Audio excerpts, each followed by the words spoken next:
All right, Jon DelVecchio, you were on Driven to Ride. Thank you so much for being here, sir. Glad to be here. It's going to be a great time.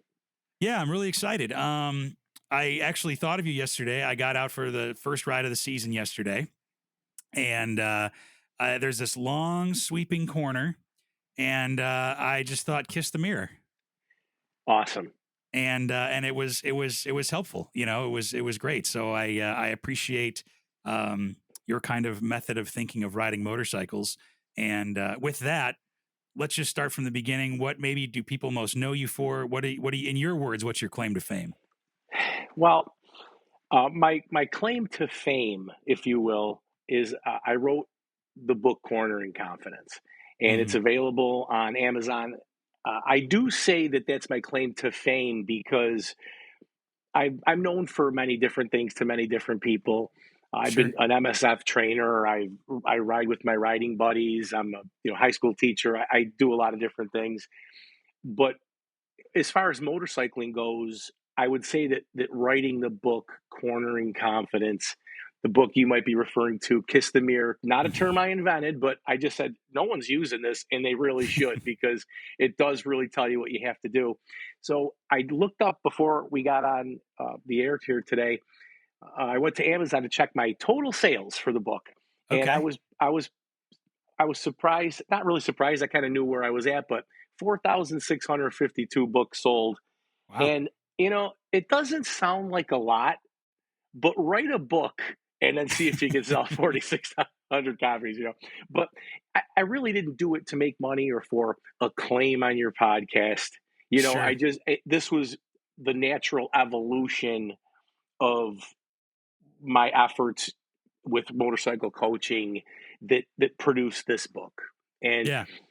one of the things I will tell you, when you write a book, especially something like Cornering Confidence, it was in development for years, in Sure.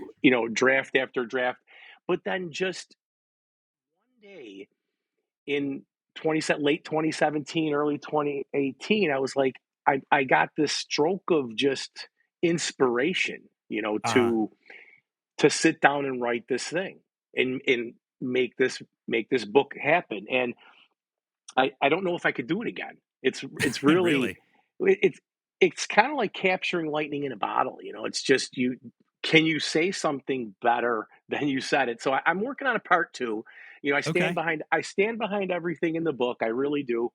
But there are some things that since I did write the book that I'd like to add. Some tweaks and some other ways of doing the techniques. But yeah, I'm still 100% behind the formula for 100% controlling curves, as I call it, as a subtitle there.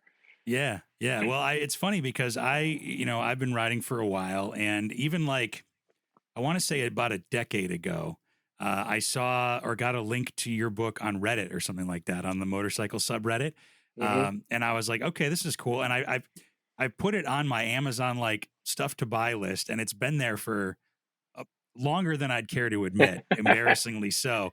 Um, but it's kind of always popped up every once in a while, and it's always intrigued me. So, full disclosure, you did send me a copy of the book, which thank you very much. And I really enjoy how, like, I guess the way it's written. It's very approachable. It's easy to understand, and there's no kind of assumptions about anybody's motorcycle skills. You know what I mean? Yeah, what I'll say about the book, I mentioned that I'm a teacher. Okay, so what you're getting there is the lesson plan, really. And Hmm. so when a teacher makes a lesson plan, of course, the principal wants to see pages and pages of connections to standards, but the Sure. teachers themselves try to make it as succinct as possible, which is how teaching is teaching people how to ride a motorcycle, play a guitar, do anything. You're looking for shortcuts Sure. to Yeah. to get information from what you want to tell people into them. And so that's what the point of the book was. It's supposed to be a quick, easy read, but a lot of people don't read, books. I mean, Sure. I don't want to knock people, but let's face it, coffee and books go together. Motorcycling and books really don't. Okay. It's like, and so just to give you an example, I have a former student of mine. He's now 22 years old and he's working on my car. He's great mechanic and he's buying a motorcycle. Cool. And I thought about giving him my book, but I'm Mhm. like, I don't know if his generation really reads books, you know. So Sure. I'm gonna be working with him one on one, just take him out, show him some things, and you know, I would like to think me in person is better than the book, but but I'll probably leave it at his shop, you know, right on his little couch table there, and you know, but it's really hard to communicate skill development to people because you might like a book, someone else might like an online course, some people might want to take a physical class, Yeah. some people watch a video, some people are nuts over YouTube personalities. They watch everything they put out there, and you know that kind of goes along with the whole movement, I guess, behind cornering confidence. You know, just how to get these basic skills that I've sort of worked on over the years, my formula, in passing it off to people, you know, that want to develop their skills. I thought that a book was the best way to do it. Mhm. Frank, I mean, now I learned much of my skill development over the years from books and trying those things because YouTube was um, not as big as it is now. And when I was Yeah. coming through, and there was like the big four books. You know, you had Total Control, Proficient Motorcycling, um, Twist of the Wrist, Reg Pridmore's Riding Smoothly, Mhm. Yamaha Champ School, Nick Einach's sport bike riding techniques. So these were like the sacred documents for me. Yeah. And Yeah. I learned how to develop. I learned how to develop the skills that I want. For example, when it comes to the book and what I teach, there isn't. It's not a mimic copy of any one of those, I guess, experts. Sure. What I would do is try different things over the years in throughout my development, and then I sort of distilled the things that I liked into the courses I taught. So in 2015, I did some coaching tours. I've done track day courses. I've taught people in parking lots on little mini bikes like Groms. And all of those methods that I've used to teach, it's basically right out of the book. It's the book is the curriculum. It is the Sure. lesson plans. So I've tried to just focus on doing that and doing that well. And you said kiss the mirror earlier, and really, if you boil down the things you really need to ride a motorcycle well in the corners, especially if you want to do it at a faster pace, is kiss the mirror. Mhm. Okay, just get your upper body inside and use brake throttle transitions with your right hand, Mhm. and trail brake if you need to if you're going fast. So those two things right there could revolutionize most people's experience behind the handlebars. But there's just so much noise. There's just so many, you know, I guess, well, hey, I've watched 13 hours this week of YouTube videos of experts. Well, okay, but are you practicing? You know, Moto Jitsu, he's I don't know how he does what he does because he's always putting these videos up, but he puts you know his money where his mouth is. I mean, he's like, Sure. this is what you do in the parking lot. Go to a Yeah. parking Yeah. lot and do this. So if you're what I'll never understand about that guy, and I've gone back and forth with him on a couple of things. I've had some communication with him over the years. Mhm.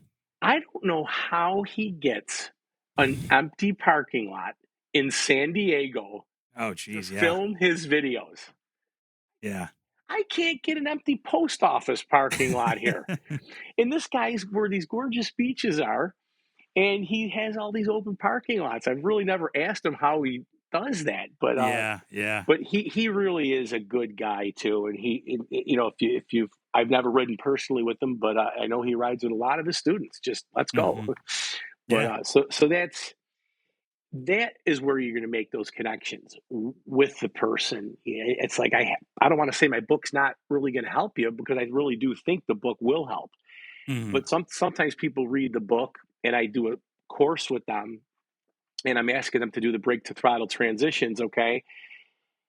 And they read the book, they liked the book, and they said it's helping them. Now I go to see them do the action, and they are not, they're doing brake with the throttle, and I have to say, no, let's do it like this. Roll Mhm. your hand up like you're squeezing an orange. And me right there watching and showing, that's when the light bulb goes off. Mhm. For Yeah. a lot of people. So not everybody learns from a book. That's why I made the online course. Matter of fact, I like to call it the world's first online cornering course, because Sure. Yeah. I think I beat the big guys. I really do.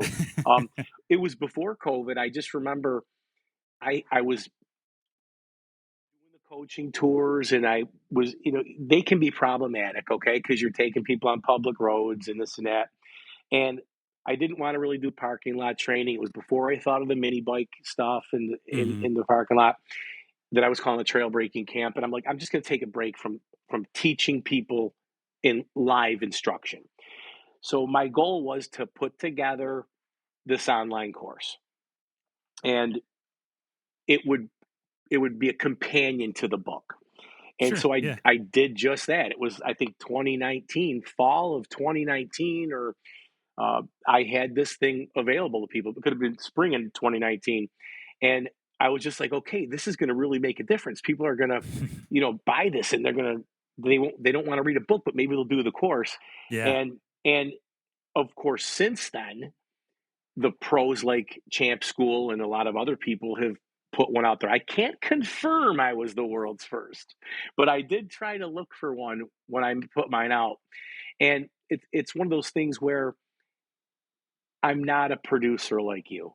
And so when I took the Champ School one, which is just amazing, Nick Mhm. Einach and his crew they're just they're next level greatness for us. But their online course is so well produced, and really hits a home run. So I kind of watch mine, and it's kind of like, you know, geez, who made this one? It's like, so Well, I we all try to have think. our skills, so Yeah, so I wear every hat in my school. I'm do right, right. I'm the marketer, I'm the accountant, I'm the trainer, I'm the curriculum developer, I'm the mechanic when I had the bikes, and I'm also the online course videographer and developer. So, The star. Yeah, John, you're the but star, man. yeah, it is. Yeah, without me, but but it's been a labor of love. It really is, and Mhm. I was just this past month, I was going to tally up everybody the number of people I've trained in person, online, this and that. And I said, well, maybe in a couple of years when I'm retired, I'll figure that out. Right now, Sure. I'm fine just doing what I'm doing. Yeah. Well, let's go back a little bit. Maybe not to Yeah. the beginning just yet, but how did you get into teaching motorcycles and motorcycle technique and cornering confidence and the MSF? How'd that all get started? Yeah. So I'll try to keep it pretty short, because I can talk for hours. I'm just a talker. But Sure. I became I became an MSF coach about maybe 5 or 6 years after I started riding. So Okay. I had a motorcycle in college. Hmm. Actually, for one summer, I was a mason laborer, and one of the masons gave me a motorcycle. Oh, I didn't know cool. what I was doing. I was 20 years old. I almost killed myself on it. The bike, it was a 1975 Yamaha something. I looked like Fonzie's bike. Right. And the I just it wasn't running real well, and I was in the middle of college, and I said, you know what?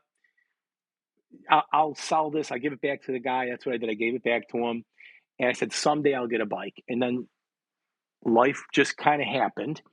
And when I was about 31 years old, I had two kids. They were 1 and 3, Okay. and I decided I wanted to ride a motorcycle. Not quite the standard path for people, but Yeah. I said, this is what I'm doing. I've always wanted to. And because I'm a teacher, Hmm. I like explaining things to people. I think you will agree that when you teach someone something, you get better at it.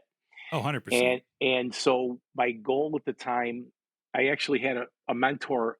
He turned out to be my mentor. His name's Ron, and he was the Learn to Ride, which is the MSF site here. He was Oh, sure. the guy. He owned it. So I'm a driver ed teacher in the summers and that kind of thing, as well as teach business electives. Okay, during the school Sure. year in high school, and so I had him come because I took the class, and I would have him come talk to the kids about motorcycles and that kind of thing. Oh, that's And smart. I Yeah. developed a friendship with the guy. And of course, if you've talked to anybody who runs an MSF site, okay, they're always looking for people, right? So Right. so he needed someone, and I said, I do have these small kids. Maybe I want to learn as much as I can and submerge myself into this training thing to put the odds in my favor, kind of thing. Yeah, to make yourself a better rider. Yeah. Yeah, to make myself a better rider. Plus, it was a great um, side gig for a teacher, Hmm. and so there was a few extra bucks there. Sure. But it was a really good experience. But you got to understand the MSF coaches a lot of times they kind of ride with the same skills.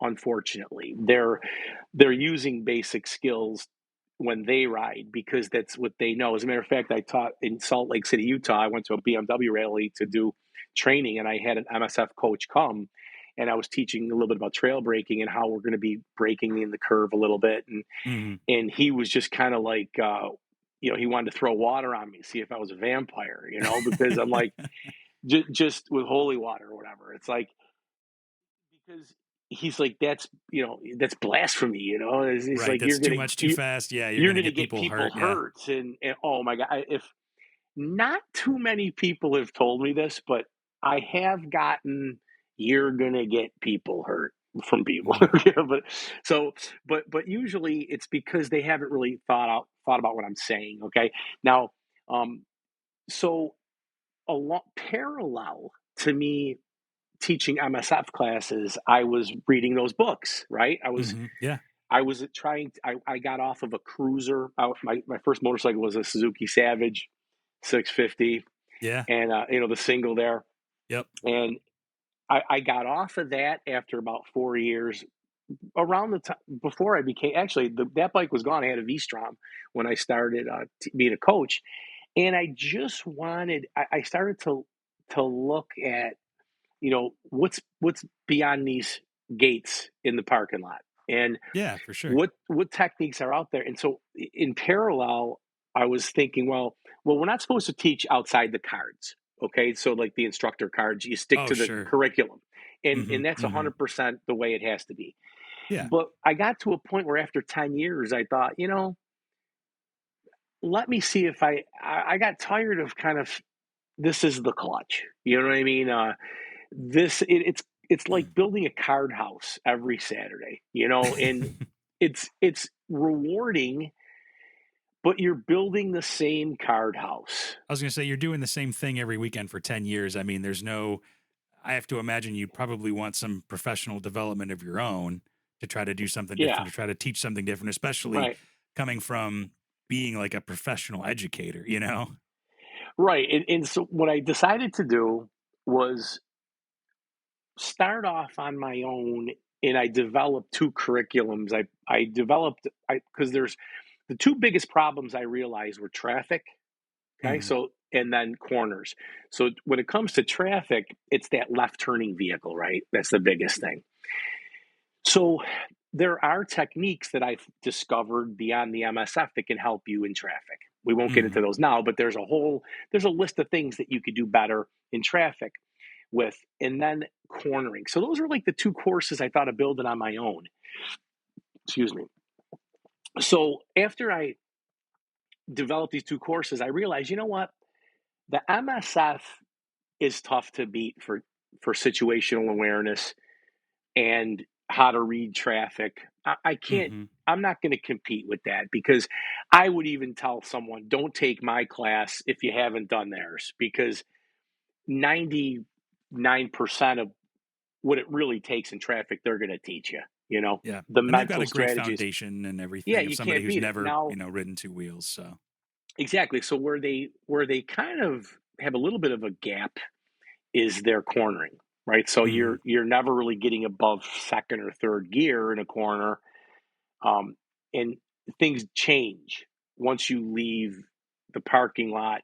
You're going to go ride with your buddies. You're well beyond parking lot speeds, and things just aren't going to be the same. Yeah. And so I say, well, so cornering is something people they strive to be better at corners. And you know what, Mark? Even if somebody says I'm a great rider, Yeah. I've been riding forever.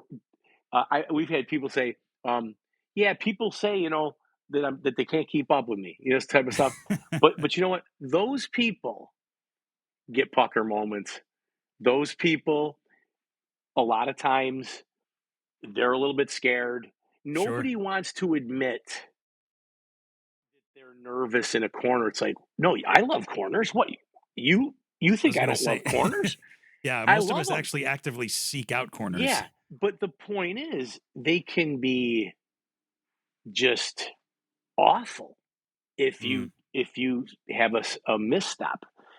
And that's why I decided to focus, solely on the cornering aspect, and it's what I like to do. So mhm. that's how I got into it. And I left the MSF in 2017. I had a little overlap. So 2015, 2016, I really started doing my coaching tours. Those Then I did uh, three track days in a row. Oh, wow, okay. And that's so if you look at the pictures, like the only I didn't take the pictures from the book, but when I had the track photographer taking the pictures, Sure, yeah. and so the book pictures, most of them, if they're not a diagram that I made, it's they were from that track day. The Okay, three cool. annual track days I did, and so that's how it's been. But I'll tell you, if you want to make $1 million doing motorcycle training, you better start with 2 million. There yeah, It's there's like, the joke right there, yep. yeah, there's the joke. But the first year I did it, I lost a lot of money at the track, but it was a really good learning experience. And then the second year, in the third year, it picked up, and I, Mhm. I I didn't get hurt too bad on it. What I found is teaching a track day class to like street riders, Yeah, it's it's not there's no business model for it because you're only going to do it once. Like if you think of these track day organizations, right? They get you back every week or 6 times a year. It's a repeat thrill. See, right. Sure, the yeah. sport touring people, yeah, I've always wanted to ride on the track. Let's do it. Let's go to the track day thing this year. And then they don't think about it for another 2 decades. Now, someone who does a really good job out in the Northeast is Ken Condon. Mm, He's a expert in the motorcycle training world, and he has a track day company called Tony's okay. Track Days. His name's Ken, but his partner Tony's Track Days, Sure. and because he's at the track every weekend in the summer running his track days, it's a perfect opportunity for him to open up 3 or 4 days a year to get his coaches, to get all the tracks set up. Okay. Yeah, it's kind of part And and parcel of the whole thing. yeah. And so now he can just set aside a couple of days for the big BMW bikes and the cruisers and the Yeah, adventure bikes and that kind of stuff. And I don't know anybody that can do it better than him. I really don't, because it most track day organizations really don't care about the everyday rider. Their sure. their thing is, I don't want to give up a day where I can get the adrenaline junkies here paying me by the dozens. You see what I Mhm. mean? It's Yeah, what we know. It's what we know. To get 2 or 3 days for these road people. Now, the same can be said for the MSF. They don't want to. I mean, if I shouldn't say they don't want to. If you're at MSF or one of these waiver sites, the motorcycle sure. license waiver sites, your cash cow is those license classes, It's new pre-license riders all the classes. time, yeah. Because anytime you have to take that parking lot and do an advanced class or the BRC2 or the next level, Yeah. that's just more work for you to find the people. They're not signing up. You got to get coaches trained in it, and you're leaving money on the table. Hmm. So I'm not going to say that they're doing it intentionally. It's just if you were in business, that's why they cater to that crowd because they are begging to get into that class. Yeah, I was They gonna say, want their license. I think that there's people forget that there is, as much as we love motorcycles and all that stuff, there is a business aspect to it, and you do have to make money in order to continue on, with education or training or whatever. It's not like, the somebody's subsidizing all this and we get to enjoy it for free. So people got to get Yeah, paid to do this. So yeah. I will. I mean, I think one of the one of the things about I think motorcycle experts in the big schools, hmm it's like there's these people are so approachable because they're just regular people. You know what I mean? And yeah, it's not yeah, like they're some sort of alien. And it's like they're doing this because they really do love it. It's I mean, I think about like these bigger schools that you can go around the country, and I won't need to name them. They're just bigger. I call them next level skill training companies, yeah, and they'll have them in New Jersey, they'll have them in Arizona in the winter. I mean, we flying your people around. They're spending a week away from their families. I mean, this is dedication, and yeah, you do see what people are paying for the classes. But I've been on the other end of that, you know, charging people for training, and you're the last person to get paid. The sure, insurance people get paid. The motorcycles you buy get paid first. If you got to rent a lot to teach people, they get paid first. The marketing people get gas paid first. maintenance. I mean, you could keep I mean, going on and on. you are the last person. As a matter of fact, it was funny because when I did my track day classes, the second and third year, I think I made profit, but it Hmm. was like the last one or two people. That was what that like. That was my profit. You know. Sure, sure. So Yeah. so it's. I'm sure they wouldn't do it if they were starving. You know, Mhm. but as far as millionaires from motorcycle training, it maybe I don't see their books, but it's a labor of love, and that's Yeah, why I have a full-time job outside sure. of it, you know. Yeah. But Well, what's so fulfilling for you personally to be able to teach people, um, cornering confidence or back with the MSF? I mean, what do you get out of it? I really don't know. I really don't know. It's hard to answer. I just can't help I myself. I am I'm a pretty I don't know. I'm not a really I guess arrogant person. Some might say I think too much of myself if I'm getting in front of crowds and talking about like motorcycling like I know what I'm doing. But I just it's part of who I am. You know, I became a teacher sort of, you know, just because I took the path, but it's been a good career for me because I do like explaining things to people. Sure. I like seeing someone better at something or grow in some way. Drive whether it's teaching teenagers how to drive cars, teaching my high school kids business subjects when they start a business. I actually tell my kids I wrote this book, Mhm. and I say, kids, you can publish a book now. You can write a book and you can sell it on Amazon. Yeah. And you never know who's listening to you. And I had a kid after he graduated, he goes, I wrote a book. Here it is. It's on Amazon. Wow. Very So cool. it's those kind of things. And I think everybody, if you look at Maslow's hierarchy of needs, you like belonging, and then you want to be like that self-esteem level where Yeah, yeah. to carve you out just a little bit, but it's of the crowd to put yourself up a little higher. For me, it's just always been a natural progression, and it's really interesting because I've been on podcasts before, but I really have never explained that. Sometimes, so I started with the coaching tours, and I'm like, I can't do these anymore. I'll never do it. Okay, I'm done. And then I'm like, maybe I could do track day. You know, Yeah, yeah. oh, I'm never doing a track day again. Why am I doing this? And then let me just, okay, I'll stop doing live training. I'll do the online course and the book and be happy.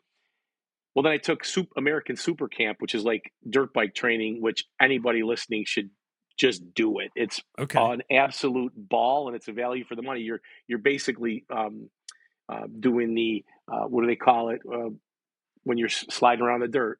It's Oh, called sure. Like Supercross stuff and no, it's yeah. flat track.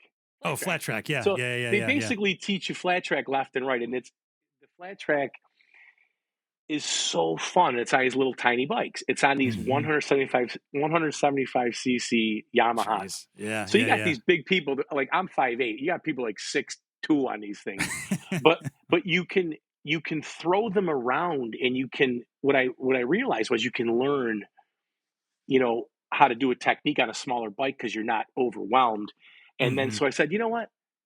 Okay, maybe I'll buy 4 Chinese Groms, and I'll make a fleet, and because they'll be cheap enough motorcycles, and I'll do a little trail breaking camp, There you go. which Yeah. turned out to be a phenomenal experience. But Yeah. then there was headaches associated with those motorcycles. They didn't run real well. First Hmm. time I taught in the rain with them, I had modified two to run better. As soon as the air filter got wet, they died. I couldn't use them. Jeez. I mean, that was just one of the problems, right? So, but that was like a proof of concept thing. And so I just I get an idea. Like after I took that American Super Camp, I'm like, wow, I what if I got 3 grams or 4 grams, and I took my cornering confidence book curriculum, and I said, I'm going to make exercises. So I went Hmm. to the local park. I made 13 different exercises. The night before I taught it for the first time at Americade in 2021, I'm sitting there laying in bed. How am I going to go through all this? I cut 3 of them out. And it was, I kind of, a lot of times aim after I shoot. It's kind of like, Sure. Yeah. I Ready, fire, have aim. this, Yeah. I do have this impulsivity to my personality, that I just need to see it through to see if it's going to work. Hmm. So that basically, in a nutshell, how the training evolved from being an MSF coach. And I did sell the bikes. I whittled it down. I got a Benelli 135 TNT. It's kind of like in that Grom class, Yeah, for sure. and it was fuel injected. It was really it was a better quality Hmm. foreign made bike, and I sold the real cheap ones, Yeah. because and I said I'm going to do one-on-ones with this thing. I'll try to do like a 90-minute, which turned out to be a 2-hour kind of Hmm. one-on-one lesson, and I really enjoyed doing it. But I ended up selling everything because I'm kind of got my last push here as a teacher for a few years, and I'm working a little extra overtime doing different things. And so with the driver's ed, I'm doing more of the teaching kids how to drive in cars the next couple of Hmm. years. And so Hmm. I've sort of I have on the back burner ideas of what I want to do in a couple of years when I retire from teaching, where I think I might want to get back into that mini bike training, because I even was looking at electric bicycles. Some electric Oh, bicycles sure. have a throttle. Hmm. Okay, much of what I ran into trouble doing these little trail breaking camps with a good or bad bike, quality level higher or lower, is that I had to make sure there was gas in them, oil. I had to make sure the air in the tires. I had to make sure it shifted fine. Like there were mechanical things that you just have to make sure are working. Yeah. Well, these electric bicycles, some of them have a actual grip, a throttle, twist throttle, okay, Sure. like a Yeah. Yeah. grip Yeah. throttle, and most of them have a brake lever that's to the rear. But I figured I could switch them, and I could actually have them do that secret weapon or that brake throttle transitioning on just an electric bicycle. Sure. That I Yeah. could pick up 3 or 4 of those for $800 a piece. Now, now we're talking portability. And really, I don't need that much time with these people. Hmm. To teach them what's in that book. There's a lot of things in the book and in my courses that I would say is extraneous. If someone really wanted to just do the best they could, it's body positioning and then brake throttle transitions for trail braking if you're at higher speeds. And if Hmm. you can get people to do those two things, it really does change. Yeah, I it's one of saw it the happen. one of those things that are simple but not easy necessarily. So Well, there's kind of like this controversy. It's if there's if you could be really if there's drama in motorcycle training, but there's sort of a controversy. Could you teach new riders that have, they come down from Mars? Okay, they've sure. never seen a motorcycle.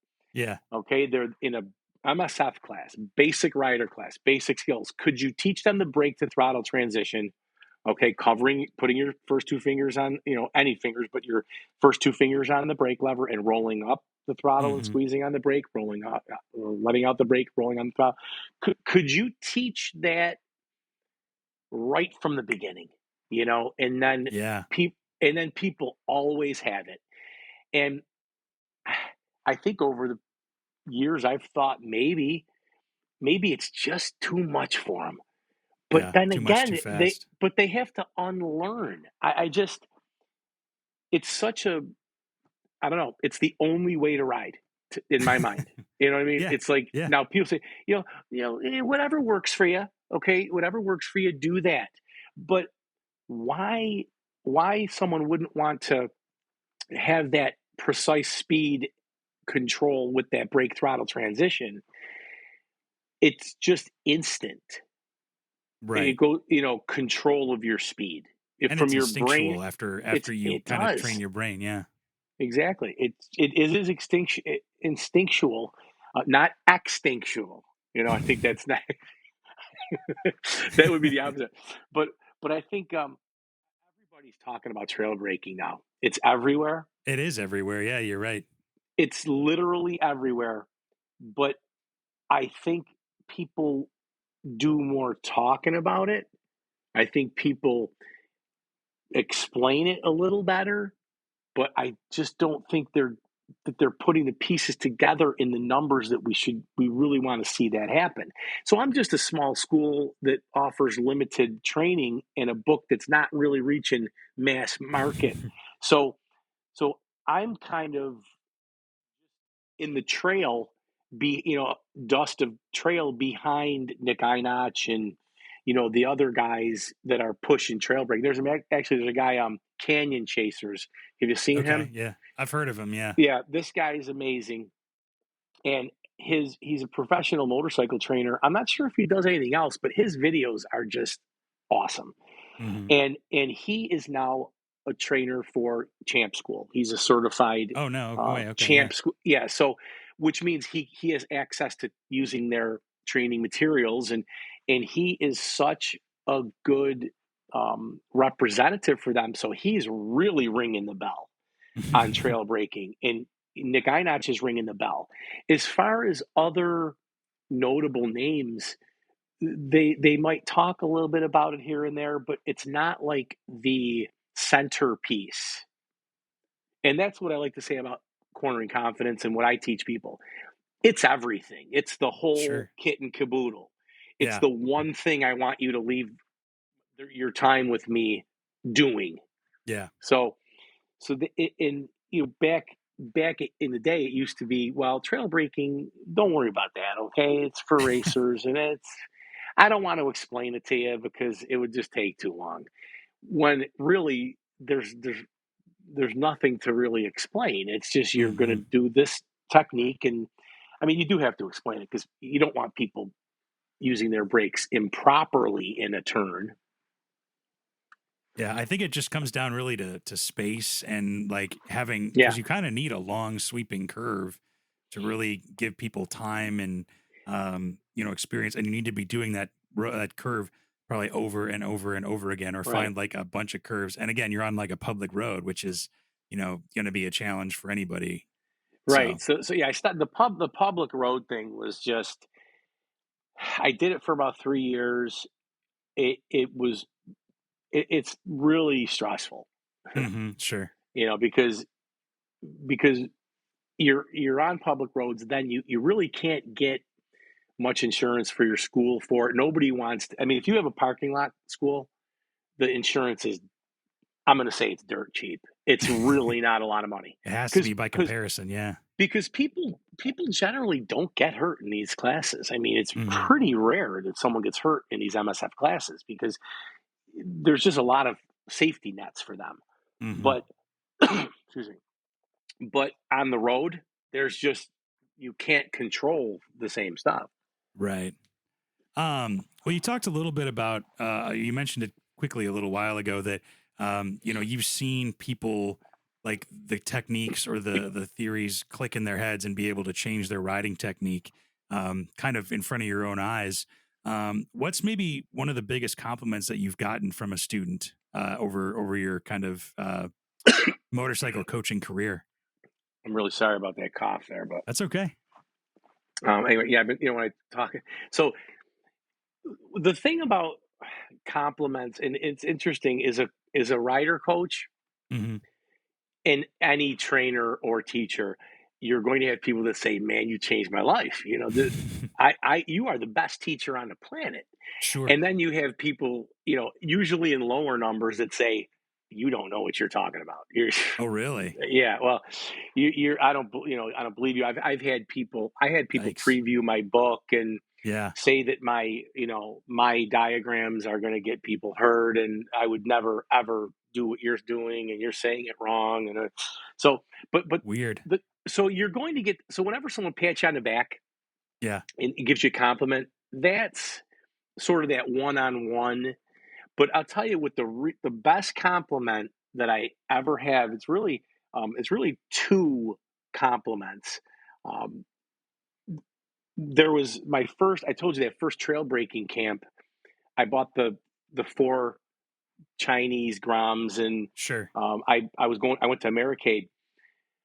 A retired doctor flew out from Michigan to take the class. Wow. Okay. Okay, and he did the best, and he did so great, and I couldn't believe how well the guy did. And we had to do the training in the middle of like the the demo area in the middle, Oh, and they geez. gave. Yeah. I ended up getting like 3/4 of the room they said I would have, but I thought that was a pretty good compliment until right in my backyard here on the outskirts of Rochester, New York, in sort of like the rural areas. I rented a parking lot, and a guy came from Florida Wow. to take this class. Yeah. He flew from Florida, stayed in a seedy hotel by the airport, Yeah. took an Uber to the parking lot, Jeez. and absolutely crushed it, in the class. Which, when I say crushed it in the class, I mean he got what he came for. Yeah. I was able to watch him do these techniques, but he really did. He just wanted to take this class. He'd seen Hmm. that I was offering this class on the little bikes. Here's why you should learn it on the little bikes. And to me, that was the most complimentary thing, is the distance that people would come Sure. for a Yeah. class that 30 people took from me. I think Hmm. over the course of 3 years, I had 30 or 40 students. Hmm. One of them flew all the way from Florida. So That's pretty cool, man. so Yeah. that and the guy really. It's not like he was disappointed when he left. Too. That's part of the thing too. You find out a guy comes from Florida. You're like, Yeah. geez, I better make sure this is a You great better bring experience. your A game. Yeah. Oh, Yeah. he Yeah. ended up going to Amazon, posting a book review, and Oh, just wow. couldn't say enough good things. And here I had him on these substandard motorcycles, and you had to see this parking lot. There were big, huge light poles in the middle, kept me up at night. But that was really it. And actually, looking at the number of books sold and things like that, the numbers are coming down. They've sort of like leveled off a little bit, but for the first couple of years, the book was really doing well. I think Amazon does have some sort of algorithm help there. They'll say, "Oh, this person bought this book; they might like yours too." And for some Sure. reason, I think when they get a little older, they might push them down. So, in a couple of years, like I said, 2027, July 2027 is my uh, kind of like date of retirement from teaching, and so Okay. I do have a kind of I call it Cornering Confidence 2.0. It's Sure. it's just going to be a little book in addition to the main one. I don't want to rewrite the book. Right, right. okay, and then put a new addition in where this one is, and I like what it's doing. So I got the second edition coming out in probably in a couple years. Maybe that'll bolster sales. There you You go. Um, do you have like a big motorcycle trip planned for your retirement or anything? Or know? I'd really for my retirement, I would probably like to do um, Route 66. A lot of people, what they do, not a lot of people, but I've heard people do this thing where they buy a bike and then they ride it for a week out west. They hmm park it in a storage container room or a storage facility. Then they go home, and then a month or two later, they come out, ride a bike another leg, and you get to see the Oh, country that okay. way. Sure. I, Yeah. I I do have plans to do more riding when I retire, but I also do I do some pretty big trips now. We're actually planning our summer trip. My buddies and I, we do like a big summer trip. We've been doing a big summer trip since about 2013 ish, Oh, cool. Yeah. and we've been all over the place. We really haven't been much past Utah. Okay, we're actually in the talks right now. We were going to go to Denver. Yeah. Um, we were going to head out there. We call it a trailer trip if we have to go that far. Sure. But Yeah. I mean, but you're last you're more yeah than halfway across the country at yeah. that point. So So last night though at the coffee shop, we meet every Thursday night. We'll ride our bikes. And as a matter of fact, yesterday was my first ride it was a of the great day season as for it, well as man. yours. Yeah, There we it was go. really beautiful here too. So a bunch of us rode our bikes to coffee. We'll go in the winter even in our cars, and we talk summer trips and what we Sure. want to Yeah. do, this and that. But um, right at the end of our discussion, we said, hey, maybe we'll go to California and ride California because none of us really have except one of the guys. And we said, maybe we'll try one of these twisted roads or rider share Oh, and rent a sure. Yeah. bike from somebody, right? So the idea is maybe fly into Vegas and see if we can get a direct flight, see if we can get a direct flight from Cleveland or something like that. Sure. And then when we get there, we can maybe pick up some bikes in Las Vegas from these twisted road people, hmm and then do our California and maybe a little bit of out that way and do our trip there. So my job, I just got my task, is to see if I can round up someone who has some bikes to rent, maybe several of them, so we Sure. could fly in and get them. But we do see a lot of the country. There's just so much to see. Our So friends went to the much. Canary Islands. I mean, Oh, I geez. wasn't on that trip, but it's like there's just so many places you could go. Um, Yeah. but my wife, our kids are grown up now, and she's not into riding, and so hmm we're going. I have other plans with her, as well, and so motorcycling is a big part of my life, but there is, there is other things. But when I'm retired, I'm not going to really retire because I'll be a little too young, to sit around and just ride a motorcycle. I'm not independently wealthy. Teachers get a pension, but it's not like let's travel the country in a $150,000 RV for 6 years. Right. Right. Um, but but I do have some places I really do want to see. I really would like to see that Route 66. Yeah. I remember the year was 1984. I was 14 years old. I was waiting for my parents to pick me up from school. There's a public library next door, and I opened up this car magazine, hmm and it was a story on Route 66. Yeah. And how long ago was that now? 40 years ago. Sure. Yeah. Yeah. Yeah. And so I've always wanted to do that trip. hmm So, maybe I'll plan to do that one when I, coast to coast for sure. But Yeah. You'll that's definitely have that's a little bit more time. So, which yeah, is which is what you need. You know. yeah. I'm trying to think. Well, do I want to do more? I have a list of different jobs I'll do. Try to. I really don't want to teach a lot anymore. I mean, I can teach my own classes, but I'll probably do drive ride still. But we'll see. We'll see what I do. Maybe I'll work for like Kawasaki as a rep or something. Who There knows? you go. Yeah. Yeah. Do you have a trip that you've done that like is like bar none like the best trip you've ever taken so far? Yeah, I there's two places that I just if someone's listening to this podcast, you got to find your way on at least Beartooth Pass into Montana. Okay. It's going to have to be probably in the summer months, but it is it's indescribable. The Beartooth Pass, it takes you from, I think it's Wyoming into Montana. It's Okay. Red Lodge. It dumps you off at the southern border of Montana at Red Lodge, Montana. Hmm. But then I think whatever borders it, I do believe it's Wyoming. But it is just an amazing place, and I was out there with about 12 or 14 people. Oh, wow. Okay. But what happened was, on the way in and out of Red Lodge, I found myself alone. It was like the groups we were with were kind of separated, and then the guys I was with, we had a new rider with us, a son of one of our riders, and so they were Hmm. hanging back, and I just found myself alone in Yeah. this just wilderness. And if you know, go to Google Maps and just drop a pin on where this place is and just see where you are. Yeah. It Yeah. was it was me and the mountains and the road. It was like on the way in, and then the next morning on the way out. I couldn't believe it. It was just a really great feeling. The other the other road, and I was kind of thinking about what roads were the best. I mean, we go down to Tail of the Dragon probably Okay. Yeah. every other year. We're down in that area. It's tough to beat those roads, but there's a road in Utah. It's called the $1 Million Road. Hmm. So it's not the $1 Million Highway in Denver, but this is it's called the $1 Million Road, and it's like this.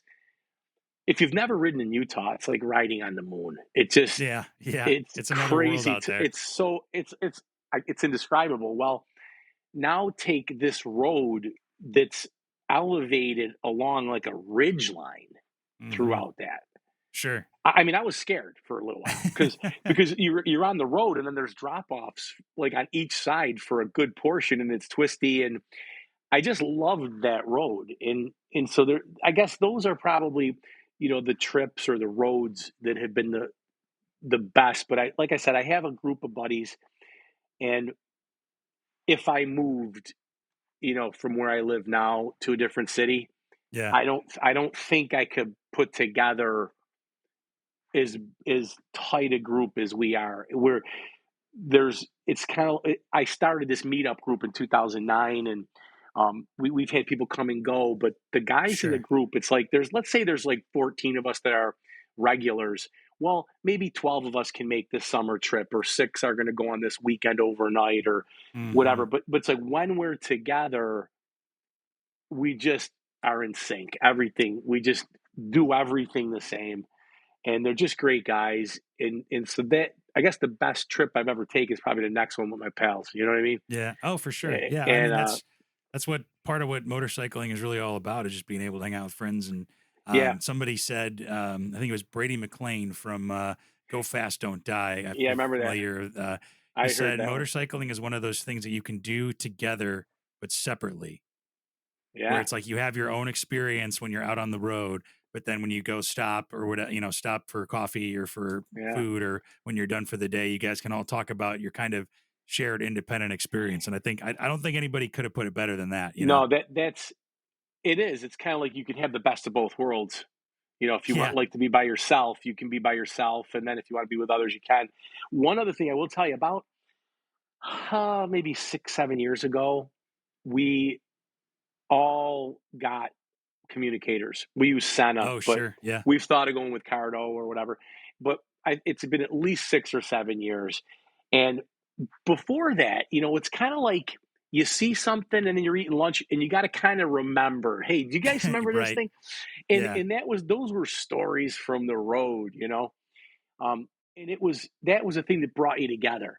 Well, we got these Sennas now, Hmm. and we sometimes it can be too much. You're just talking too much, but we have it's kind of like a second language. Like if we're passing cars, Yeah. we say we say traffic if someone's coming, not don't pass.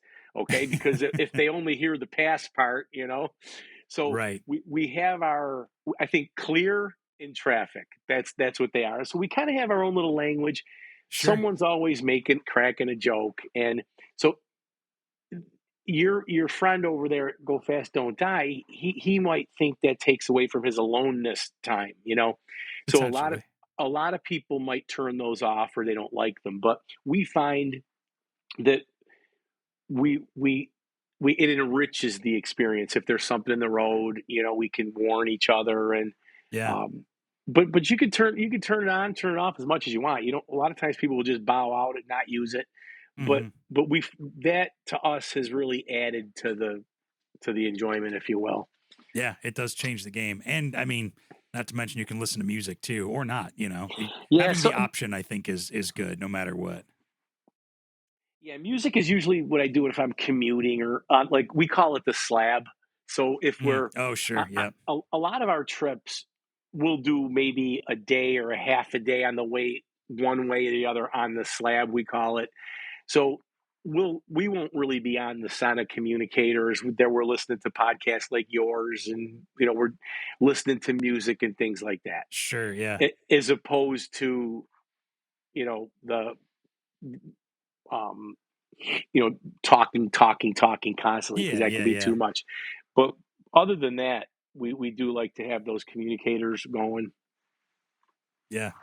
Yeah. I know they're great. They're great to have. And again, you can always turn them off if you don't want to use them. So, but um, yeah, no, I mean, it sounds like you've done a fair share of traveling, and it's nice to know that even motorcycle experts might get a little nervous on a road every once in a while too. We're all human, right? Oh yeah, yeah. It's like, well, of course, if you've been there, because you call me a motorcycle expert, right? But it's like I'm human too, and I've had my own share of problems, you know, and my own share of mishaps, and Sure. um, because Well, and what it's part of it. And so we you know what can happen from experience, and I think that's even better position to be put in, you know, Yeah, teacher. well, one thing I will say about the West is that for whatever reason they have all this altitude and like changes in altitude and everything, and mountain passes or whatever. They don't really have guardrails, man. I don't know if you've noticed that out west, but like one of the first things I noticed living out west sometimes was like you drive up to the ski resort or whatever, and there's no guardrails on the roads, and it's like you could just fall 1,000 feet, no big deal. But they don't have guardrails. It's the weirdest thing. Well, the closest thing we probably have out there is we have the Adirondack Mountains. Oh, sure, yeah. So that's east of me about 2 hours, and we've spent some time up there, and you know there are roads without guardrails and things. Also, you go to places in Pennsylvania. Pennsylvania in a state West Virginia we really haven't talked about. Mm-hmm. They're crazy uh, twisty roads. I mean, they're Okay. because the Appalachian mountain range, Mm-hmm. I think it goes from Georgia all the way through New Hampshire. Oh, Okay, sure, yeah. because there's the Appalachian Trail, and so you The have people that Appalachian, yeah. hike this thing. They got to start okay when it's warm and get done by winter and stuff like that. Mm-hmm. Mm-hmm. And so you got to think about how you're going to put roads over these places, right? They're not going to be straight roads, and so Right. we have. You're right. The guardrail is kind of a love hate relationship. I mean, you don't want to Yeah. hit a Yeah. guardrail, Sure don't. but you might want to have something stop you from a big fall. You know, the tail of the dragon. Have you been out there? I have not yet. No. Yeah, you would have to go south. We go south too. I think it's a little bit Mm-hmm. southeast for you because you're in the middle of the country roughly. But there have been people that have just gone off the road and been forgotten, you know, because they just disappear. You know, they're riding Yeah. by Yeah. Yeah. themselves Yeah. and this and that. And you hear the story about how their phone died or something like that, and they Mm-hmm. couldn't get the thing, and so they, usually fish the people out. But but yeah, even with guardrails, I mean, mountain roads are fun, but on the same side, you better stay on the road because if you leave Yeah. it, you Well, could and go that's for quite a fall. that's kind of what the point of cornering confidence is, wouldn't you say? Yeah, I would. I really would.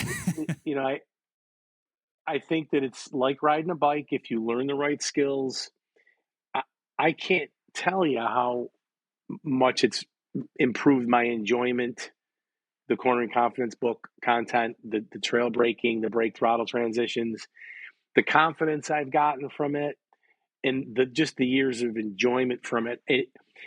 It's interesting because I rode many years without doing it.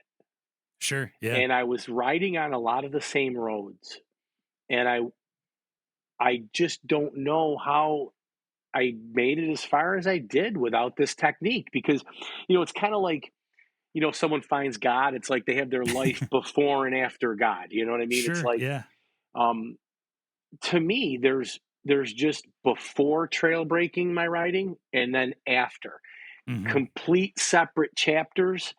I thought I knew what I was doing, um, but you can basically eliminate those pucker moments if you use this trail breaking technique just because you're on the brakes and you could just keep holding them until you're, Hmm. as Nick Einach would say, happy with your speed and direction and just keep braking. Right. And Right. and it just think about how many people just today are going to go into a corner because the weather's nice and maybe they live in a place where it never snows, but they're they're going into a turn too fast Hmm. and they know it. They realize it. Will they have luck or enough skill in some regard to get them out of that position, or is it going to make them go into an oncoming lane or miss a turn? But if you're on that break, it just settles everything down. They're like this trip that I go on Hmm. this summer when let's say I go on an overnight ride or with my friends for the day. There's probably going to be a curve that takes me off guard. That I'm not. Sure. It's tighter, okay, than I thought it was going to be. There might be something in the turn, and it might get me a little nervous. But when my hand is still on the brake and I'm still coming in under control, Yeah. it's it's a whole lot better feeling than just pray to make that turn. You know what I mean? Just Yeah. hope and pray Yeah. because you don't know what to do. You're like, how'd I make it through that turn? You're like, a lot of people will say, John, I thought I did everything right back there. It's like, what could I have done differently? Hmm. Hmm. Well, I guess you could have been on the brakes a little longer. I don't know. I wasn't with you, but um, you could squeeze too hard. Like, let's say, I mean, Sure. Yeah. there isn't. It's not unlimited um, comfort. I mean, if you go in really, really fast and you're braking harder and holding it for longer, there's limits to what you can do. That's why in the book we talk about straight and flat, keeping the Oh yeah. suspension in the sweet spot. But Hmm. but I think that's my goal with everyone I come in contact with. Is with regard to this. You got to understand when I'm riding with my buddies, they all know this, like what I'm talking about, Sure. and we've kind of grown together over the years, frankly, from when Hmm. we first started riding together. But when I'm with them, I'm not coaching. I'm here. Hey, do this. Why'd you do this? I don't. Yeah. They're my Yeah. Yeah. friends. And but if I'm in sort of a coach student relationship, the that's what I'm looking for them to get out of it is that 100% control. As a matter of fact, I got this former student that's been working on my car. I actually picked up a 2018 GTI because I wanted a stick. I wanted another Oh, manual one. okay, cool. Yeah, yeah, Haven't yeah. had one since I was a kid, Yeah, a yeah. stick. And for I had an Audi TT for a little while during COVID, but I got rid of it. Okay. It was an Yeah. older one, but I wanted to get back into a stick. My wife can't drive them, but I said I'm going to get a GTI. Turns out a former student of mine, he runs his own little shop. He's an Mhm. Audi technician. Okay. Okay, and he loves working on these cars. So I got acquainted with him recently, Mhm. Mhm. and he knows from being my student that I love motorcycles and former student, so he knows I love motorcycles. And he says I'm getting a bike, this and that. And so him and his partner are getting motorcycles. They got their licenses, Yeah. and I might like I said I'm gonna drop a book off for the guy, but I want to I really want to have an investment, in him learning how to do the two main things: the brake throttle transitions and the body positioning. Yeah, yeah. That's in cornering confidence. I'm not going to ask him to read a whole book. I'll leave it for him, but I'm going to feel better knowing, that he's got this technique Yeah. as Well, and soon as possible. yeah, and I think, it's interesting because, I think it's smart that you named it cornering confidence, because you talk about, you know, having the confidence to be able to know you can at least have the technique down to kind of negotiate any turn that you approach, and just, having the validation that, like, what you are doing, and so you don't have that panic or pucker moment and do something irrational, or you're just purely reactive where you get into target fixation or any kind of number of problems that arise. So I think having the confidence to know that you know what to do and the proper techniques are going to help you navigate any kind of riding better, so. Yeah, one of the things that and anybody listening or anybody that reads Cornering Confidence, you got it, okay? Hmm. You're getting this brake throttle transition when you're riding spirited and you're heading into a turn and you accelerate so that you can then set up the front of the bike to go into it. You see what I mean? Like Yeah, if yeah. I'm not saying recklessly accelerate into the turn. What I'm saying is you see the turn, it's coming, you give it a little zip so that you can then apply the technique through the turn.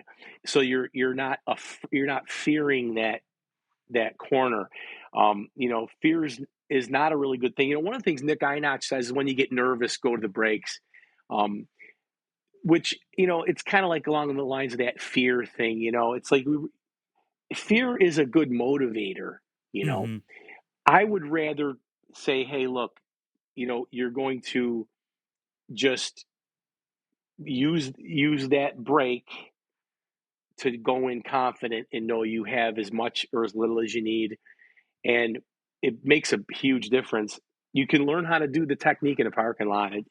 That's part of what the Nick Einach will teach you. Hmm. Matter of fact, one of the classes I took was the advanced rider course from the MSF, and Nick Einach Yeah. helped them. Oh, really? Okay. He helped them develop the initial one.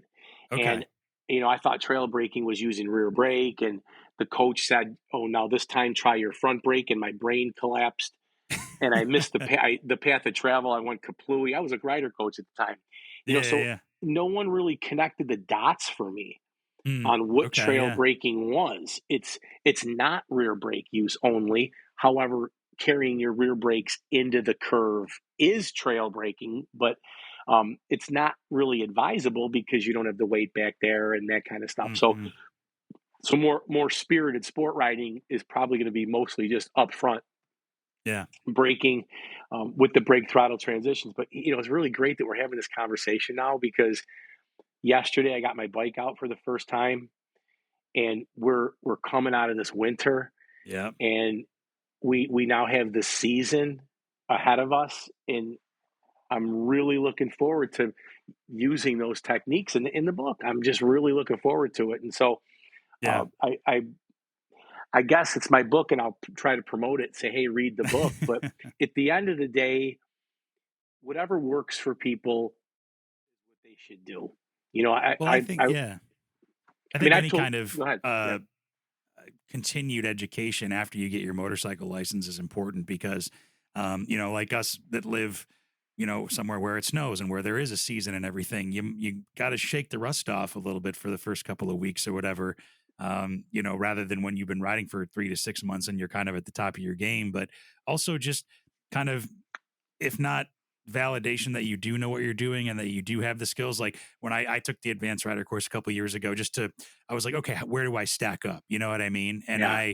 I had an advantage because I had a really light motorcycle. I had a Yamaha XSR Oh 900 yeah. compared to a bunch of cruisers and stuff that were doing these in and out of the cones, the small circles, all that kind of stuff, whatever. Mhm. But I left that day saying like, okay, I did quite well in this class. I was very happy with it. Okay, I do know what I'm doing. So you do get a little bit of confidence from, um, having that continued education after you get your motorcycle license. And if it all goes well too, you'll probably learn something new or two. I agree. And if you're only going to ride with the skills you learn in the BRC, Hmm. you can ride a very long career with those techniques. Sure. Yeah. If you're riding, slow into the turns, if you're overly conservative, you're getting all your braking done before the curve. If you're just a kind of a cruising rider, you just want to take it in, you're not pushing speeds and turns, you can use the BRC techniques and be 100% safe for the rest of your life. Yeah, there's But nothing wrong with that. Yeah. but most of the riders that you and I maybe know or that we see out there, they want to keep up with their buddies, and I want to go out with the guys on Sunday, and we're gonna go to the mountains, and we're gonna go fast. And by the way, I'm a really fast rider, and so they want to go into the corner faster. Now, one of the things that I got thinking of when you said that we got to shake the rust off because of the winter ending and things like that. One of the things I was thinking about today when I was talking to my buddy about going out west and maybe renting someone else's motorcycles, Mm-hmm. I was telling him what I'm going to tell you and what I think is really true. If you learn the brake throttle transitions Mm-hmm. and a little bit of, kissing the mirror and getting your body inside, but mostly just the brake throttle transitions, you can ride any motorcycle Yeah. Good point. like you've had it forever. So Mm-hmm. if I have to rent a bike in Las Vegas that I'm not comfortable with, I know my right hand will be familiar with that motorcycle. Yeah, that's a good And point. okay, and because we haven't been out on the bikes, yes, we're going to be rusty. We got to knock off the cobwebs a little bit, but when you get back on in the spring, if you have that brake throttle transition, that's how, if you ever look at these people like Nick Einach, he would get on any motorcycle there. Right. And, Right. he would just he rode. I had an FJ09 at the time, brand new. I brought to New Okay. Jersey Yeah. Motorsports Park when I took his day class Okay. of Yeah. the champ day class, champ school day class. And he's like, he wanted to show me a demo on it, right? He got on my bike and he just rode it like he'd had it for years and For years. years. Yeah. Now he's a professional motorcyclist, but if you take the two things, his right hand technique Mm-hmm. is what makes him a professional motorcycle rider that can get on any motorcycle and be in complete control of it. That's a great And point. Yeah. so that's why I guess I'm sort of on sort of a kick or a mission to get this just brake throttle transitioning technique out there. And it's not even like saying doing trail braking. Mm-hmm. Trail braking is a byproduct. It's a secondary thing of value that comes with learning the brake throttle transition with that right hand. Mm-hmm. Because Yeah. if you're going to use it when you're going through a parking lot, you'll use it when you go slow into a turn. It just so happens to be when you release the brake. If it's later in the turn, we'll just call it trail braking. If it's Mm-hmm. before you tip in, it's just going to it's throttle. it's You just, see what I yeah, mean? exactly. Yeah. So it's really all just right there. And I will say this, Mark, I'm just really glad I discovered it when I did. It's like I rode a good, I don't know, 10 or 13 years or something like that without it, Mm-hmm. and thinking, what, I've been riding 13 years. I'm a MSF coach. I know what I'm doing. You know what I mean? Right. And I've read this book, so I know what I'm doing. But it wasn't until I made that connection, even after I took that ARC, Mm-hmm. where I was supposed to be learning trail braking. I forget where I actually was. Like, I saw, oh, the front hand does this. It might have been Reg Pridmore's book, okay, where it's called Smooth Riding, something like that. And in that book, he talks about what's called a rocking horse. Oh, That's sure. how Yeah. he phrased it. And that was like an aha moment for me. It I clicked. was like, Yeah. does he mean this? And then Mm-hmm. I tried his like rocking horse, and I was like, oh my God, it was like the sea parted, I was like, I see the road ahead now. Yeah. And then how that developed in my skill basket, and then how it filtered its way into the cornering confidence curriculum and what I did in my live classes and book. That's how we're here today, from basically inexperience with something until something clicked the right way. It's like you might take some other avenue to learn the thing. Someone might watch a video I show. There's one video I have on YouTube that's pretty big. It's called, the title of it is Trail Breaking. What's it called? Something like, I can't remember the name of it right now, but it's basically saying, trail breaking sucks. It's called, Oh, okay, so okay. the video is called the video is called The Term Trail Breaking Sucks. That's the Okay. name of the video, Yeah, yeah, but yeah. the thumbnail says Trail Breaking Sucks. I gotcha. Okay.